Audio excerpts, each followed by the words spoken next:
నాటి నుంచి నేటి వరకు తెలంగాణ రాష్ట్ర సాధనను అడ్డుకొని మోసపూరిత పద్ధతుల ద్వారా మనను వంచినటువంటి ఏకైక రాజకీయ పార్టీ ఈ దేశంలో కాంగ్రెస్ పార్టీగా నిలిచిపోయింది. 1955-56లో ఫెడరల్ కమిషన్ తెలంగాణ రాష్ట్ర ప్రాంతాన్ని ప్రత్యేక రాష్ట్రంగానే ఉంచాలి అనేటువంటి ఖచ్చితమైన సిఫారసు చేసినప్పటికీ ఆనాటి కాంగ్రెస్ నాయకులు కుట్రపూరిత పద్ధతులతో తెలంగాణ రాష్ట్రం కాకుండా చేసింది. తెలంగాణ ప్రజలు బలవంతంగా ఆంధ్ర ప్రాంతంతో కలిసినప్పుడు కల్లిబొల్లి కబుర్లు చెప్పి ఏవో హామీలని, పథకాలని, సూత్రాలని కల్లిబొల్లి కబుర్లు చెప్పి అదేమీ అమలు కాకుండా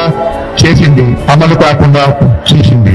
దానికి ప్రతిక్రియగా 68-69లో తెలంగాణ ప్రాంత ప్రజలు ఉద్యమానికి పూనుకున్నప్పుడు నిర్దాక్షిణ్యంగా ఆనాటి కాంగ్రెస్ ప్రభుత్వం 400 మంది యువకులను కాల్చి పొట్టపెట్టుకున్నది. అడుగడుగున కాంగ్రెస్ పార్టీ ద్రోహం చేస్తూ వంచిస్తూనే వచ్చింది. చివరికి తెలంగాణ రాష్ట్ర సమితి స్థాపనతో 2001 సంవత్సరంలో చంద్రశేఖరరావు గారి నాయకత్వంలో మళ్లీ ఉద్యమం పుంజుకున్నది.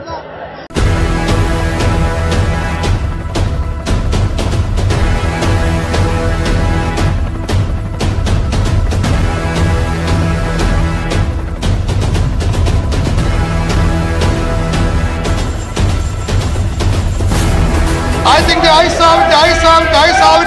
The bill is passed.